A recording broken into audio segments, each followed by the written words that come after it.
Bonjour et bienvenue pour ce nouveau rendez-vous Bien avec soi. Aujourd'hui, je vous propose de vous expliquer quelque chose quand même d'assez essentiel pour améliorer votre vie de couple et votre vie professionnelle. C'est un sujet que j'aime beaucoup et qui fait ses preuves dessus, donc pas besoin d'attendre des jours ou des mois pour en apprécier les bienfaits. C'est automatique. Alors, si vous souhaitez trouver une harmonisation dans votre vie sociale, que vous souhaitez trouver peut-être la paix au sein de votre foyer ou dans votre cercle privé ou professionnel, je vous laisse être à l'écoute de ce podcast et prendre des notes. Je vais vous partager ici quelques petites clés simples et efficaces sur la communication. Mais pas n'importe quelle communication, la communication efficace et positive. Du coup, qu'est-ce que la communication ? Elle est définie simplement comme l'action de communiquer, de transmettre des informations ou des connaissances à quelqu'un. On va juste souligner ici que c'est surtout la volonté de transmettre un message ou une information qui nous semble émotionnellement importante qui est primordiale. Et c'est pour cette raison qu'en sociologie, la communication est définie comme plutôt un ensemble de phénomènes qui pourraient intervenir lorsqu'une personne transmet une information émotionnelle à une autre personne ou à un groupe de personnes. Pourquoi vous parler du coup de la communication et prendre le temps de vous la définir ? Je pense que vous avez sûrement déjà remarqué que certaines personnes peuvent rapidement s'offusquer de vos propos, se braquer, ne pas comprendre le message premier que vous souhaitiez passer à la base. Comme la plupart du temps, vous-même ne comprenez peut-être pas le message que l'on essaie de vous passer, car vous y attachez une interprétation beaucoup plus émotionnelle qu'objective. Et c'est bien ça le problème aujourd'hui en fait. Nous ne savons plus communiquer efficacement, mais plus du tout. Et malheureusement, que ce soit dans notre couple, dans notre sphère privée ou professionnelle, cela peut nous porter préjudice.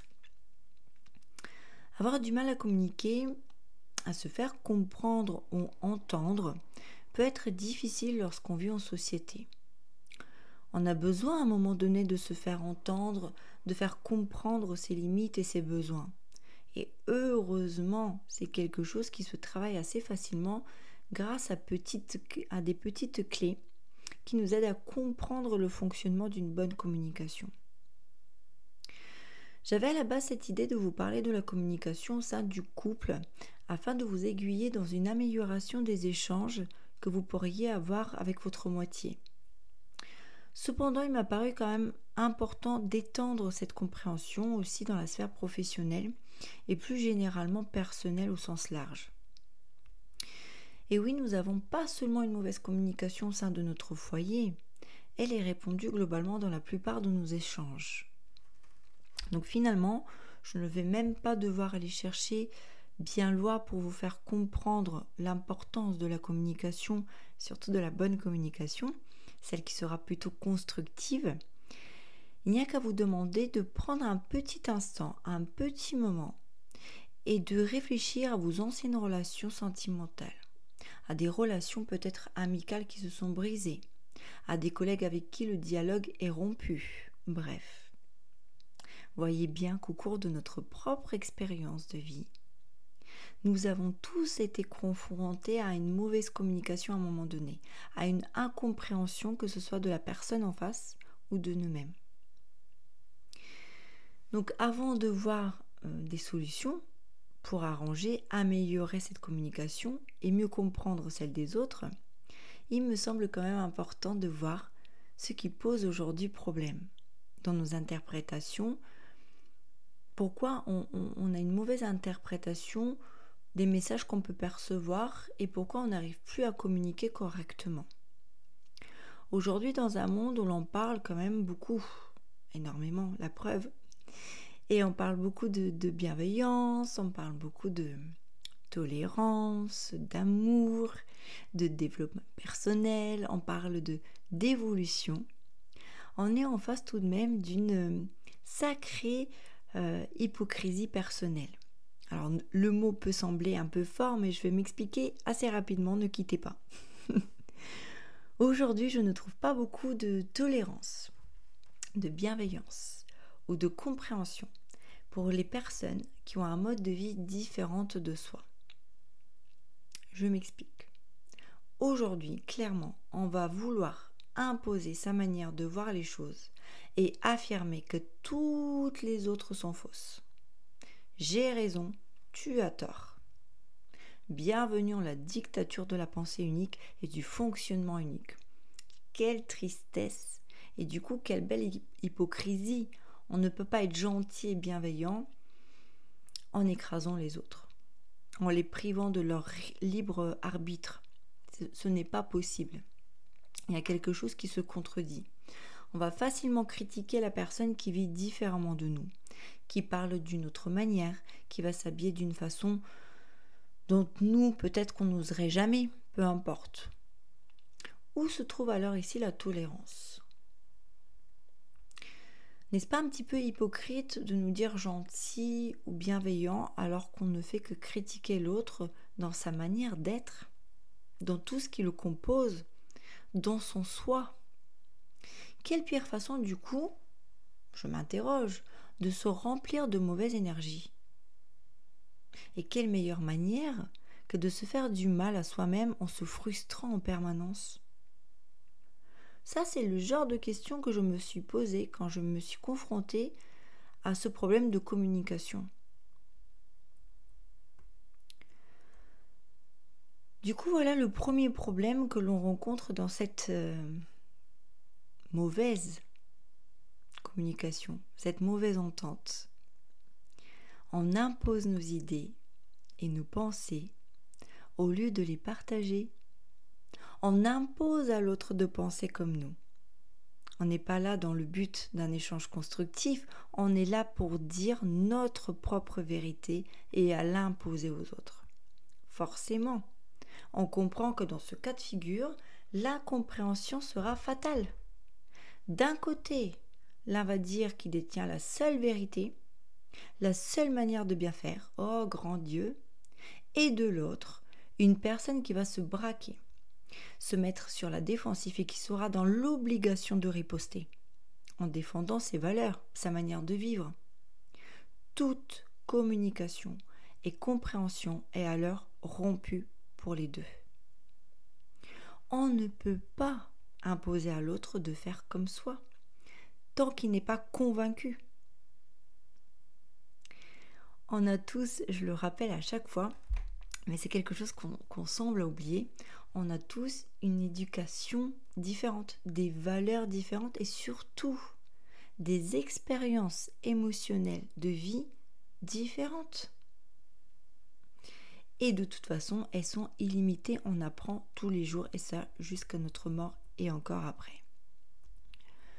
Nous ne sommes pas des robots, mais des êtres émotionnellement vifs qui évoluent quotidiennement selon les expériences que la vie leur offre. Donc attention, quelque chose que vous allez penser vrai aujourd'hui, vous le direz peut-être faux demain.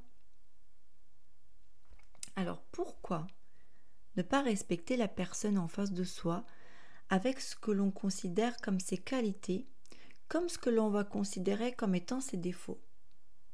Car lorsqu'on aime normalement quelqu'un, on l'aime dans son entité, avec tout ce qui le compose. Bon, là je pousse vraiment l'utopie jusqu'au bout, mais à la base l'amour c'est ça. Et évidemment, si on pousse un petit peu le vice, il y a forcément des points qui seront un poids au quotidien et que l'on souhaiterait voir modifier chez l'autre. Et c'est là que la communication devra être infaillible, afin de ne pas créer de blocage, mais une ouverture qui va permettre d'échanger sans reproche, sans haine, ni imposer quelque chose de violent à l'autre. On ne doit pas imposer quelque chose à l'autre. On sera alors à la recherche d'un compromis de vie qui va respecter alors l'univers de chacun. Vous voyez, il y a une différence entre, je cite, « Tu ne ranges jamais tes chaussures. C'est quand même pas compliqué de mettre ses chaussures dans un placard. C'est trop dur. Tu n'as jamais appris ça ? Moi, c'est la première chose que je fais. Ça me semble quand même logique, non? Alors là, pardon, mais avec toute la gentillesse du monde, là, n'étant qu'humaine, je peux vous assurer que la personne sera bien reçue si elle me parle sur ce ton. Et c'est normal. Nous avons un système d'autodéfense émotionnelle qui va nous permettre de nous protéger et de défendre nos principes émotionnels. Pour faire passer ce message, la meilleure des manières serait d'attendre déjà un moment pour nous calmer émotionnellement. Parce qu'en vrai, les chaussures, ça va, c'est pas la fin du monde. On relativise, on se calme. On se rend compte que ça réveille chez nous des émotions de colère, de stress qui nous sont propres à nous. En fait, le problème, il vient de nous, il vient pas de la personne en face. La personne en face, elle n'a aucun souci à avoir ses chaussures par terre et pas rangées. Qui éprouve un problème dans ce cas-là? C'est moi qui va éprouver un problème. Parce que c'est moi qui aimerais avoir les chaussures rangées dans le placard, pas l'autre. Donc je me calme, j'attends un moment où je me sens bien pour communiquer de manière constructive. On va alors verbaliser ses émotions, les agréables comme les moins agréables. Et par exemple, je pourrais parler de moi au lieu de parler de l'autre. Ça me paraît plus logique. Je n'ai pas à parler de l'autre, vu que la situation me pose problème à moi. Donc, je cite encore une fois, on pourrait plutôt présenter les choses de telle manière. Écoute, je voulais te dire que j'aime quand on range ses chaussures en rentrant dans le placard. C'est quelque chose qui compte pour moi. C'est vrai que j'ai une facilité à me stresser pour des petits détails. Lorsque ce n'est pas fait, ça peut me rendre un petit peu agressive, désagréable, et je me mets sur la défensive. Est-ce que ça pourra t'aider à comprendre mon état et peut-être t'aider aussi à m'accompagner dans cette évolution? Et si ça ne te dérange pas, pour me faire plaisir, ranger tes chaussures en rentrant. Vous voyez, dans ce cas-là, j'explique en fait mon ressenti. J'explique que cette situation me crée un stress à moi, que ce n'est pas de sa faute. C'est moi qui ai un problème avec ça. C'est chez moi que ça engendre un stress et que comme je tiens à cette personne, je l'aime, j'ai besoin de son aide aussi, je lui demande si ça ne le dérangerait pas de m'aider pour atténuer mon stress et penser à ranger ses chaussures afin de m'éviter justement d'être sur la défensive ou désagréable. Dans ce cas, le message est clair et précis. Il n'incrimine pas la personne en face. On n'est plus dans l'agressivité ni dans les reproches. On est dans un moment d'échange vrai, dans lequel on va parler de soi, de ses propres émotions, ses ressentis, et attendre d'entendre ceux de la personne. Rien que par cet exemple, je pense que vous avez saisi l'essence même de la bonne communication. Évidemment, ce n'est pas chose facile. Comme je vous le dis souvent, on est des êtres d'émotion, souvent impulsifs. Mais c'est une habitude que l'on peut facilement mettre en place, juste en y prenant attention et en prenant son temps. Prendre le temps de respirer, de se recentrer, de relativiser. Vous savez, respecter le vécu de l'autre et ses propres ressentis, c'est peut-être ça finalement la tolérance, la vraie. D'ailleurs, en PNL, on aura tendance à parler de la carte du monde de chacun, et c'est exactement ça. On vient donc de voir la meilleure manière pour se faire comprendre sans fermer la porte de la communication. On va parler de ses émotions de soi et on ne va pas incriminer l'autre. Maintenant, on va se placer aussi de l'autre côté. Ce côté que personne n'aime vraiment, le côté de la personne qui reçoit des doléances, des reproches, ou celle qui doit être à l'écoute des besoins de l'autre. Donc comment entendre et comprendre clairement le message et le besoin dont la personne cherche à nous sensibiliser à sa manière, qui peut être aussi maladroite. Alors aussi simple que cela peut paraître, écouter l'autre n'est pas chose évidente. Cela demande un grand sang-froid et une belle capacité de se détacher de ses propres pensées et ses émotions, ses propres ressentis, afin d'être véritablement dans la capacité d'entendre et de comprendre le message que l'on est en train de nous faire passer, même si nous ne sommes pas du même avis. Cette compréhension est importante lorsqu'elle est constructive, lorsque le but est de faire avancer et évoluer une relation. Par exemple, lorsqu'on vous parle pour vous rabaisser, vous vider émotionnellement, vous faire douter de vous, vous rabaisser dans le seul but que la personne en face se sente rassurée narcissiquement, en masquant ses propres problèmes et en les rejetant sur vous, alors là non. Nous ne sommes pas du tout en face de quelqu'un qui souhaite communiquer avec vous, donc fuyez ce genre de vampire émotionnel. Ici, on parle de personnes cherchant vraiment à nous faire entendre leurs besoins, à nous faire comprendre leur univers intérieur, sans malveillance, sans manipulation, juste de la communication, maladroite peut-être, mais de la communication tout de même. Donc en effet, être attentif à ce genre de communication venant de notre propre partenaire ou de nos proches est primordial pour avancer sainement. Donc au lieu de se braquer à chaque mot de la communication maladroite, il serait quand même intéressant de comprendre ce que la personne essaie de nous dire et ce qui la stresse dans cette situation, ce qui la met peut-être en colère ou mal à l'aise dans le comportement que l'on pourrait avoir. Même si on n'est pas d'accord et qu'on ne partage pas du tout ce regard-là. Certaines personnes ont besoin de crever l'abcès tout de suite, là où d'autres ont besoin de temps pour digérer certaines émotions. Donc c'est à nous aussi de nous adapter à la personne que nous avons en face de soi. Il n'y a finalement pas de bonne façon de faire. L'important, c'est d'essayer de trouver un compromis, un point de conciliation qui respectera l'univers de chacun sans rendre douloureux celui de l'autre. Le respect, c'est ça la clé. On a bien compris qu'il était important de savoir du coup communiquer correctement, mais aussi finalement savoir écouter passivement, en effectuant un travail de compréhension de l'univers intérieur de l'autre. C'est un apprentissage que nous devons faire aujourd'hui, car avec la société et toutes les informations qui nous entourent, on est à présent beaucoup plus sujet à interprétation subjective des messages que l'on nous fait passer. Et à la différence d'autrefois, on s'exprimait vraiment avec les mots MOTS. Aujourd'hui, on s'exprime aussi avec la gestuelle.